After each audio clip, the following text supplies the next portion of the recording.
जय हिंद। आज के क्लास में मैं आप सभी को क्लास 10th के NCERT मैथ से एक्सरसाइज 3.5 को पढ़ाने वाला हूं। अगर मेरा वीडियो आप लोगों को पसंद आए तो वीडियो को लाइक कर दीजिएगा, अपने फ्रेंड्स के साथ ज़्यादा से ज़्यादा शेयर कर दीजिएगा और पहली बार मेरे चैनल पर आए हैं तो चैनल को सब्सक्राइब कर लीजिएगा। चूँकि मैं इसी प्रकार का एजुकेशनल वीडियो लेकर आता हूं, इसलिए बेल आइकन को भी दबा दीजिएगा, जिससे कि मैं कोई भी वीडियो अपलोड करूं तो सीधा नोटिफिकेशन आप तक पहुंचे। तो चलिए शुरू करते हैं आज का क्लास। जैसे कि पिछले क्लास में मैं एक्सरसाइज 3.5 में 4 का क्वेश्चन नंबर 1 तक आप सभी को बता दिया था, और आज मैं आप लोगों को एक्सरसाइज 3.5 का क्वेश्चन नंबर 4 का 2 से बताने वाला हूं। तो ध्यान से क्वेश्चन को समझने की कोशिश कीजिए। एक भिन्न 1/3 हो जाती है। कब हो जाती है 1/3? जब उसके अंश से 1 घटाया जाता है, और वह 1/4 हो जाती है जब हर में 8 जोड़ दिया जाता है। देखिए, कह रहा है कि एक भिन्न है वह 1/3 हो जाती है जब उसके अंश से 1 घटाया जाता है, और वह 1/4 हो जाती है जब हर में 8 जोड़ दिया जाता है। तो हम मान लेते हैं, माना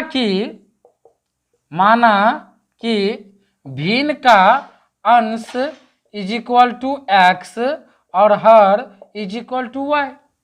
अंश इज इक्वल टू एक्स मान लिए और हर इज इक्वल टू क्या मान लेना है? वाई मान लेना है।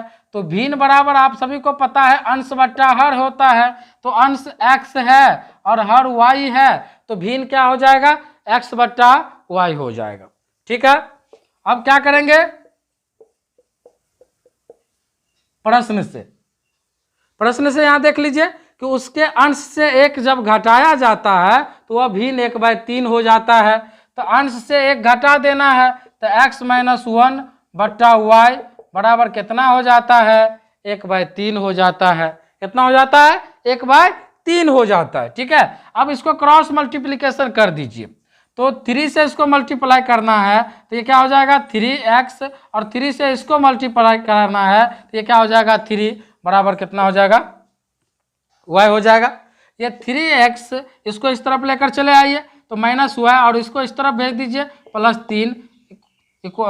3x - y इक्वल टू क्या हो गया? 3। इसे समीकरण 1 मान लेना है। ठीक है, अब देख लीजिए पुनः क्या कह रहा है कि जब हर में 8 जोड़ दिया जाता है तो 1/4 हो जाता है। हर में 8 को जोड़ देना है तो x बट्टा वाई + 8 है ना, क्योंकि हर में 8 को जोड़ना है तो हर तो y है, तो y + 8 बराबर कितना हो जाता है? 1/4 हो जाता है। ठीक है, कोना कोनी गुना कर दीजिए तो ये कितना हो गया? 4x बराबर y + 8। ठीक है, तो 4x - y is equal to क्या हो जाएगा? 8। ये इक्वेशन क्या हो गया? सेकेंड हो गया। ठीक है, अब इस इक्वेशन को आप किसी भी विधि से हल करके x y का वैल्यू फाइंड कर सकते हैं। ठीक है, तो यहाँ समीकरण 1 है, यहाँ समीकरण 2 है। यहाँ देख लीजिए 3x - y बराबर 3 है, और यहाँ 4x - y बराबर 8 है। तो यहाँ भी y माइनस में है, यहाँ भी y माइनस में है। तो समीकरण 1 में से अगर 2 को घटाएंगे, क्योंकि आप लोगों को पता है जब समान चिन्ह रहता है तो घटाते हैं और असमान चिन्ह रहता है तो जोड़ते हैं। ठीक है, तो क्या लिखेंगे यहाँ पर? समीकरण 1 - 2 से। तो समीकरण 1 में क्या है? 3x - y is equal to 3, और यहाँ क्या है? 4x - y is equal to 8। ठीक है, यहाँ जब घटाते हैं तो चिन्ह को चेंज करते हैं, ये माइनस, ये प्लस, ये माइनस, ये कैंसिल। 3x में से 4x को सब्ट्रैक्ट कीजिए, -x होगा, और 3 में से 8 को सब्ट्रैक्ट कीजिए, -5 होगा। तो x इज इक्वल टू कितना हो गया? 5। ठीक है, अब क्या करना है? अब x का मान कोई भी एक समीकरण में रख देना है। समीकरण 1 में रखने पर समीकरण 1 में रख दीजिए। देख लीजिए समीकरण 1 क्या है? 3x - y is equal to 3। तो 3 × x का वैल्यू क्या निकला है? 5। तो 3 × 5 - y इज इक्वल टू 3। तो 5 दिए 15 -y इक्वल टू 3। तो -y इज इक्वल टू हो जाएगा 3, और उसको इस तरफ भेज दीजिएगा -15।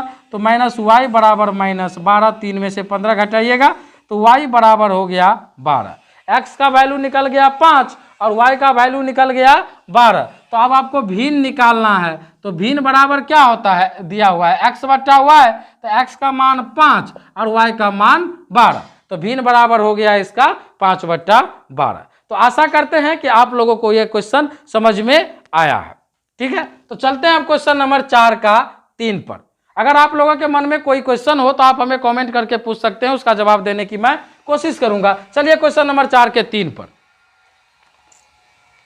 नंबर 4 का तीसरा है कि यश ने एक टेस्ट में 40 अंक अर्जित किए।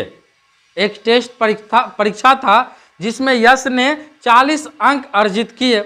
जब उसे प्रत्येक सही उत्तर पर 3 अंक मिले तथा अशुद्ध उत्तर पर 1 अंक की कटौती की गई, यदि उसे सही उत्तर पर 4 अंक मिलता तथा अशुद्ध उत्तर पर 2 अंक कटते तो यश 50 अंक अर्जित करता। तो टेस्ट में कितने प्रश्न थे, ये हमको ज्ञात करना है। तो मान लेते हैं, माना कि सही उत्तरों की संख्या बराबर कितना होगा, x, और गलत उत्तरों की संख्या को मान लेते हैं y। उत्तरों की संख्या को मान लेते हैं y।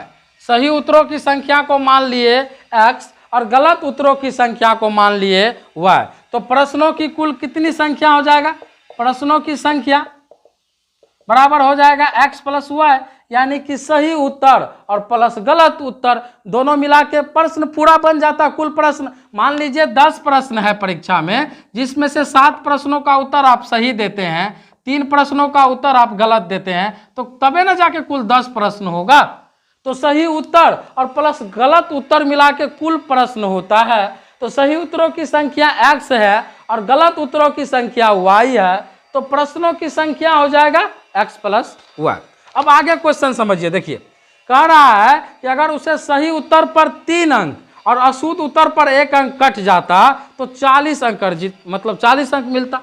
तो प्रश्न से कह रहा है कि सही उत्तर पर 3 अंक मिलता तो 3x, और गलत उत्तर पर 1 अंक कट जाता तो 1 अंक काट दीजिए तो y इंटू 1 हो जाएगा, बराबर कितना अंक उसे मिलता, 40 अंक। क्योंकि 1 अंक कट रहा है, 1 अंक कट रहा है, इसलिए यहाँ पर माइनस दिए हैं, कोई कंफ्यूजन नहीं होना चाहिए। यहाँ देख लीजिए 3x minus Y is equal to क्या हो गया, 40। इसे इक्वेशन आप फर्स्ट मान लीजिए। ठीक है, पुनः क्या कह रहा, पुनः कह रहा है कि सही उत्तर पर 4 अंक तथा अशुद्ध उत्तर पर 2 अंक कट जाते तो यश 50 अंक अर्जित करता। यानी कि सही उत्तर पर 4 अंक मिले और गलत उत्तर पर अगर 2 अंक काट लिया जाए तो उसे 50 अंक मिलता। तो सही उत्तर x है तो 4 अंक मिल रहा है तो 4x, और गलत उत्तर के लिए 2 अंक काट लिया जाता है तो y इंटू 2 बराबर कितना अंक मिलता है, 50 अंक टोटल मिलता है। तो 4x minus 2y is equal to 50, 2 common कर लीजिए तो 2x माइनस वाई बराबर हो गया 50। ये 25 है, तो यहाँ से देख लीजिए x माइनस, यहाँ 2 कॉमन कर लिए, 2 से इसको काट दिए। ठीक है, तो 2x minus Y, 2x minus Y बराबर हो गया 25। ये समीकरण क्या हो गया, 2 हो गया। ठीक है, अब जो है 1 और 2 को क्या करना है, हल करना है। कोई भी विधि से कर लीजिए, जब आपको पता ही है कि 2 चर वाले रैखिक समीकरण को बनाने की 5 विधियां होती है। तो यहाँ देख लीजिए समीकरण 1 है 3x minus Y is equal to 40 और 2x minus Y is equal to 25। तो समीकरण ये 2 है। अब देख लीजिए माइनस वाई यहाँ भी है, माइनस वाई यहाँ भी है, तो समीकरण 1 में से अगर 2 को घटा दीजिएगा तो y कट जाएगा, क्योंकि आपको पता है समान चिन्ह कटता है। तो समान चिन्ह को घटा दीजिए समीकरण 1 माइनस 2 से, समीकरण 1 माइनस 2 से। इस तरफ देखिए, अब यहाँ पर आ जाइए 3x माइनस वाई बराबर 40 और ये है 2x माइनस वाई बराबर 25। ठीक है, जब घटाते हैं तो चिन्ह को चेंज करते हैं, ये माइनस, ये प्लस, ये माइनस, ये और ये कैंसिल। 3x में से 2x को घटा दीजिए, x बचेगा, और 40 में से 25 को घटा दीजिए तो 15 बचेगा। ठीक है, ये x का वैल्यू निकला। अब x का मान किसी भी एक समीकरण में रख दीजिए। समीकरण 1 में रखने पर, समीकरण 1 में रख रहे हैं तो यहाँ देख लीजिए 3 इंटू एक्स का मान क्या रखिएगा, 15 और माइनस वाई बराबर 40। तो 15 तिया 45 माइनस वाई बराबर 40, तो माइनस वाई बराबर क्या होगा 40 अब -45 तो -y बराबर -5, तो y बराबर आ गया 5। यानी कि सही उत्तरों की संख्या निकल गया 15 और गलत उत्तरों की संख्या निकल गया 5। तो कुल प्रश्नों की संख्या कितना हो गया? कुल प्रश्नों की संख्या हो गया 15 और प्लस 5, तो कुल प्रश्नों की संख्या हो गया 20। कुल प्रश्नों की संख्या कितना हो गया? 20 हो गया। तो आशा करते हैं कि यह भी क्वेश्चन आपको समझ में आ गया। तो देखिए अब चलते हैं क्वेश्चन नंबर 4 का 4 पर। क्वेश्चन नंबर 4 का 4 कि एक राजमार्ग पर दो स्थान ए और बी 100 किलोमीटर की दूरी पर है। तो एक राजमार्ग है जिसका नाम यहाँ पर दे देते हैं, यहाँ पर एक बिंदु है ए और यहाँ पर बिंदु है बी, और इन दोनों की बीच की जो दूरी है वह 100 किलोमीटर पर है। ठीक है, दोनों के बीच की दूरी 100 किलोमीटर है और कह रहा है कि एक कार ए से तथा दूसरी कार बी से एक ही समय चलना प्रारंभ करता है। एक कार ए से इधर के तरफ और एक कार बी से इधर के तरफ एक ही समय चलना प्रारंभ करता है। ठीक है, यदि ये कारें भिन्न भिन्न चाल से एक ही दिशा में चलती तो 5 घंटे के बाद मिलती, तो दोनों कारों की चाल ज्ञात कीजिए। तो यहाँ लिख लीजिए, माना कि पहली कार की चाल बराबर x किलोमीटर प्रति घंटा। ठीक है, और दूसरी कार की चाल बराबर y किलोमीटर प्रति घंटा। पहली कार की चाल बराबर x किलोमीटर प्रति घंटा और दूसरी कार की चाल बराबर y किलोमीटर प्रति घंटा। अब देखिए कह रहा है कि पहली जो कार है ए से तथा दूसरी कार बी से, मतलब अपोजिट दिशा में दूरी क्या कर रही है? तय कर रही है। अपोजिट दिशा में इसकी चाल है, तो जब अपोजिट में हो तो क्या हो जाता है? दोनों की चाल जुड़ जाता है। दोनों की चाल क्या हो जाता है? जुड़ जाता है, पहली कार की चाल और दूसरी कार की चाल। तो यहां से आप लिख लीजिए, दूरी बराबर होता है चाल गुने समय। दूरी बराबर क्या होता है?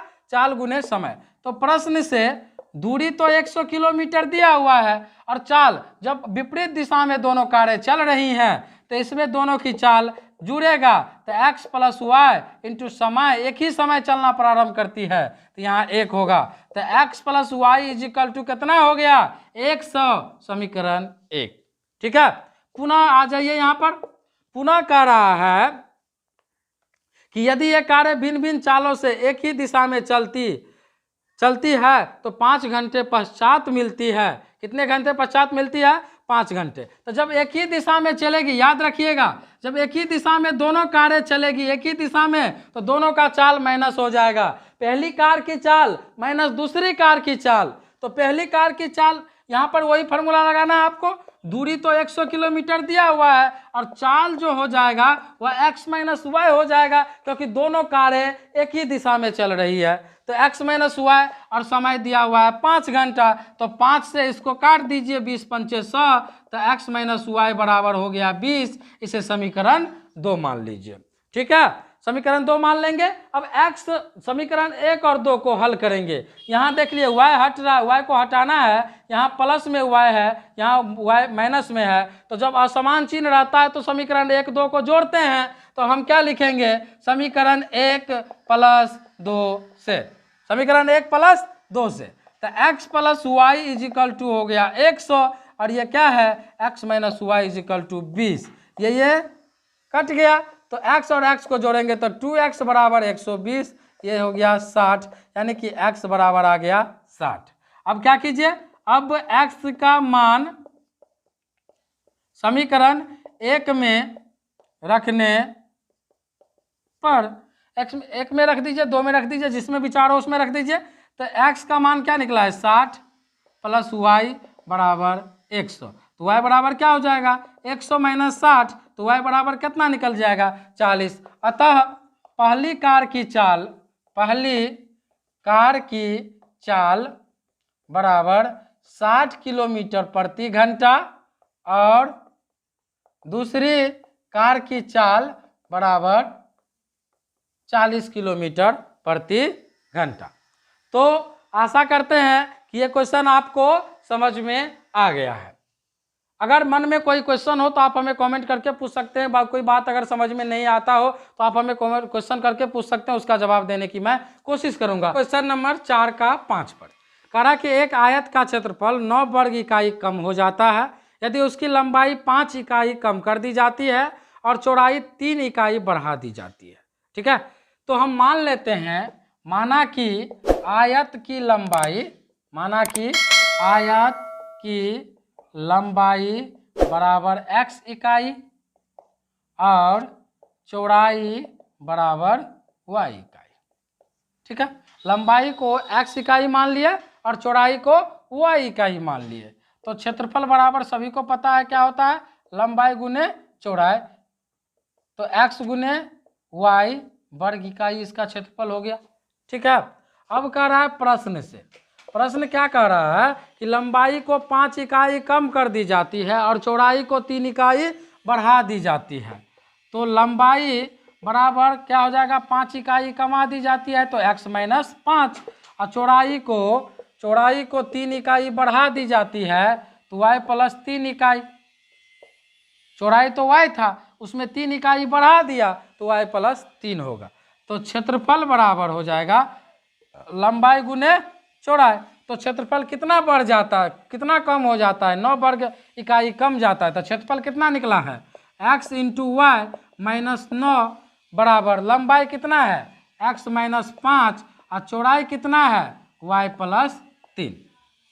तो देख लीजिए एक्स वाई माइनस 9 बराबर x से y को गुना कीजिएगा, X Y plus 3x minus 5y minus 15, ये और ये कैंसिल, माइनस 9 बराबर 3x माइनस 5y माइनस 15। चलिए यहाँ देख लीजिए कि 3x माइनस 5y बराबर माइनस 9, और ये इस तरफ माइनस में 15 है, उस तरफ भेजिएगा तो प्लस में 15 हो जाएगा। तो 3x माइनस 5y बराबर 6, समीकरण क्या हो गया 1। पुनः क्या कह रहा है, पुनः कहा जा रहा है कि यदि लंबाई को 3 इकाई और चौड़ाई को 2 इकाई बढ़ा दे तो लंबाई बराबर जो हो जाएगा वह x प्लस 3 इकाई हो जाएगा और चौड़ाई बराबर जो हो जाएगा वो y प्लस क्या हो जाएगा 2 इकाई हो जाएगा, क्योंकि लंबाई को 3 इकाई बढ़ा दिया जाता है और चौड़ाई को 2 इकाई बढ़ा दिया जाता है तो क्षेत्रफल 67 वर्ग इकाई बढ़ जाता है। तो क्षेत्रफल बराबर क्या होगा, यहाँ भी लंबाई गुने चौड़ाई, तो क्षेत्रफल क्या है x गुने y प्लस 67, यानी कि 67 क्षेत्रफल बढ़ जाता है तो लंबाई हो जाएगा x प्लस 3 और चौड़ाई है y प्लस 2। तो X Y plus 67 equal to x से गुना कीजिए दोनों को, तो ये क्या होगा एक्स वाई प्लस x से 2 को गुना कीजिएगा तो 2x, 3 से इसको गुना कीजिए 3y और प्लस 3 से 2 को गुना कर दीजिए 6 हो जाएगा। ये एक्स वाई कट गया तो 2x प्लस 3y बराबर 67, ये प्लस में 6 इस तरफ आ गया माइनस में 6, तो 2x प्लस 3y बराबर 61, ये समीकरण क्या हो गया 2 हो गया।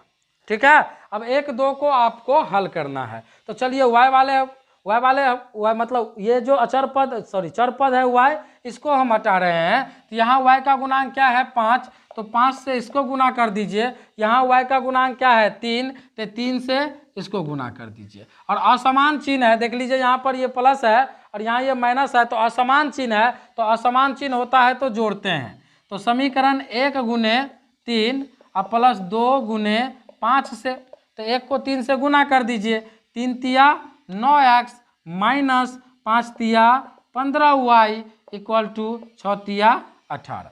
5 से इसको कीजिए तो 5 दूना 10x अब प्लस 5 तिया 15y बराबर 61 को 5 से मल्टीप्लाई कीजिएगा तो 305 आएगा। ठीक है, चलिए ये और ये कट गया तो 10 और 9 कितना हो गया 19x, और इसको इसमें से घटाइएगा, इससे इसको जोड़िएगा तो कितना हो जाएगा 323 हो जाएगा। 305 और 18 को जोड़ेंगे तो कितना हो जाएगा 323।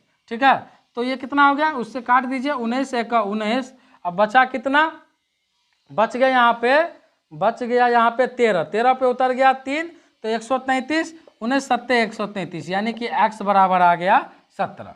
x बराबर कितना आ गया 17। अब जो है x का मान समीकरण 1 में रखने पर समीकरण 1 में रख रहे हैं। चलिए ऊपर में रख रहे हैं, यहाँ पर आप देख लीजिए। तो समीकरण 1 क्या है? समीकरण 1 है 3x माइनस 5y। तो 3 इंटू एक्स का मान दे देते हैं 17, तो 17 माइनस 5y बराबर 6। ठीक है, तो 17 तिया 51 माइनस 5y बराबर 6। ठीक है, तो माइनस 5y बराबर 6 माइनस कितना 51, तो माइनस 5y बराबर माइनस 45, तो 5 9 45, y बराबर आ गया 9। अतः आप कह सकते हैं कि लंबाई जो है इसका लंबाई 17 इकाई हो गया और चौड़ाई जो है वह 9 इकाई हो जाएगा। तो क्षेत्रफल 17 और गुने 9 153 वर्ग इकाई, 17 9 153 वर्ग इकाई इसका क्षेत्रफल हो जाएगा।